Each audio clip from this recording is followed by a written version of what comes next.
we have a societal problem, which has crept into all kinds of leadership.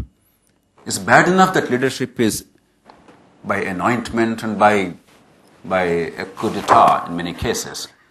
But once there is leadership, there's nothing like corporate functioning. There's nothing like collective functioning. It's always hierarchies. The boss is always right. There is no other way of looking at it. I don't know if you remember that infamous occasion when Deva Gowda became the Prime Minister. His senior, in many ways his mentor, was Ramakrishna Hegde. The moment Deva Gowda became Prime Minister, Ramakrishna Hegde was expelled from his party. His own senior and mentor, a man who outranked him in a variety of ways throughout life, for absolutely no valid reason, was simply expelled, just because Deva Gowda was the Prime Minister of the day, period. And then Narasimha Rao was the Prime Minister later. And I believe he was, within the limitations, a decent man and a good Prime Minister. And yet, the moment Narasimha Rao did not like two faces, they were out in wilderness. Both Arjun Singh, and I'm not an admirer of Arjun Singh, I'm particularly saying what we all see about the plight of education in this country. So it's not about an individual, but the fact is, it's not on grounds of incompetence or corruption. It's simply because the boss did not like him. Therefore, N.D. Tiwari, our current governor, and Arjun Singh were simply out. And the moment Narasimha Rao left, they were back again in top positions. And that's the paradox. So it's about hierarchies.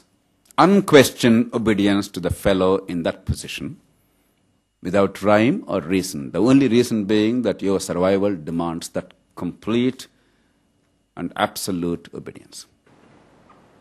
Obviously, such a climate does not foster leadership. Leaders must be forceful. Leaders must make choices.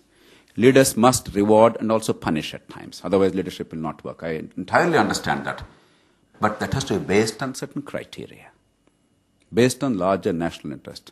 Mahatma Gandhi was not afraid of punishing Subhash Chandra Bose. Now, historians may say Gandhi was right or Bose was right. But both had their own perspectives. But ultimately, Gandhiji chose to assert himself, and the nation followed him. And he probably was right.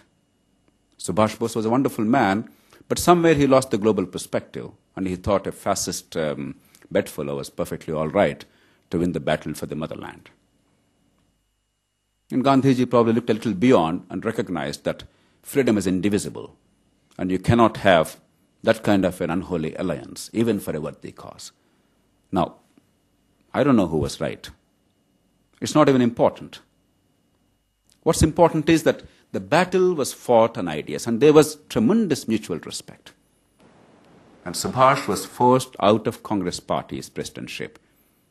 There was not one word of invective on either side. Subhash addressed Mahatma Gandhi as the Mahatma, as Bapu.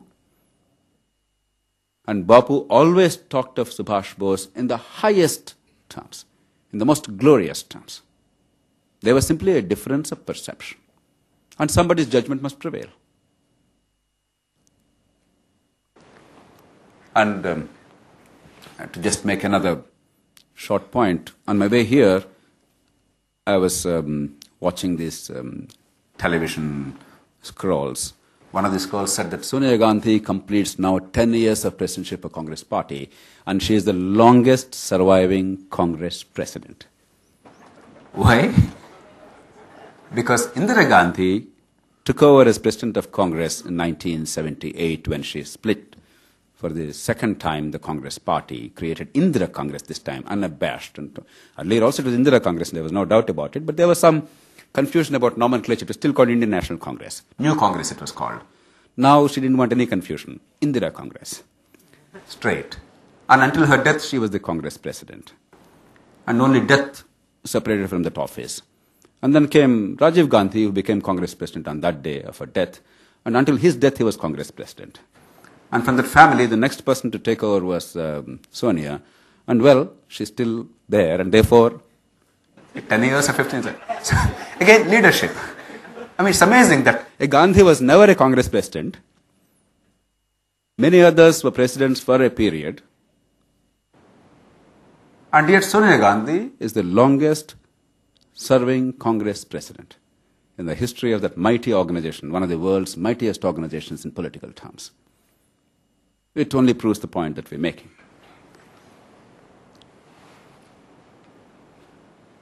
Why is this happening?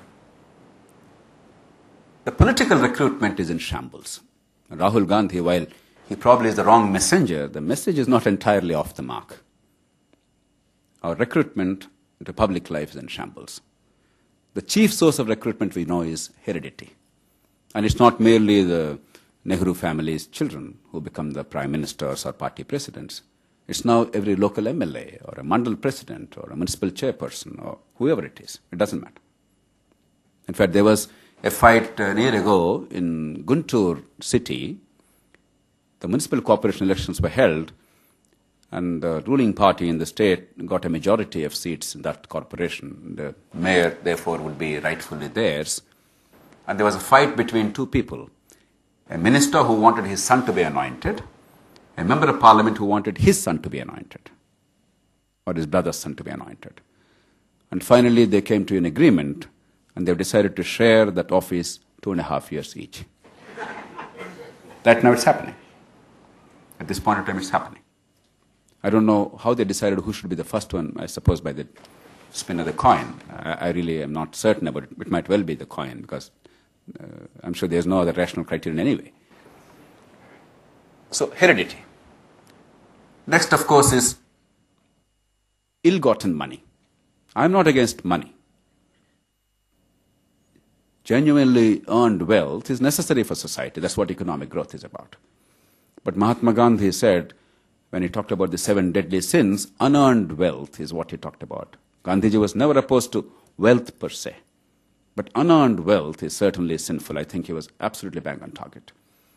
And people with unearned wealth, ill-gotten wealth, find politics as a sinecure. And it's a wonderful place to not only protect your money and the consequences of your own illegality and illegitimacy, but it actually is a wonderful way of multiplying it manifold in the shortest possible time. The third, of course, is criminality. Actual criminality, we all know again. I don't think we require elaboration. The fourth is caste. Now, caste certainly is an issue in India. We cannot ignore it. The fact is that it is a social reality we have to overcome. And therefore it has space in our political scheme: caste, region, religion, language. You can't ignore all this. These are political realities. But if you make them the central feature of politics, and that's the only thing that really keeps your politics together, that is shameful. In a country that is supposed to be constitutional, that this becomes the only focus of politics is ridiculous. And that's how many people become quote-unquote leaders. And of course, accidents of fate. And I was trying to rack my brains to see whether in the past 30 years we could name, let us say, 12 politicians of prominence who entered public life with any degree of integrity, proven record, compassion, passion, and commitment, and could survive in politics while maintaining high ethical standards. I don't think we can name offhand even 3 or 4 people. In a country of 1 billion plus population, we cannot name in 30 years of national life even half a dozen people with these qualities who could enter politics, survive in politics, and make a huge difference without the heredity or the ill-gotten money or the caste or muscle power. There are, of course, a few. It's not zero.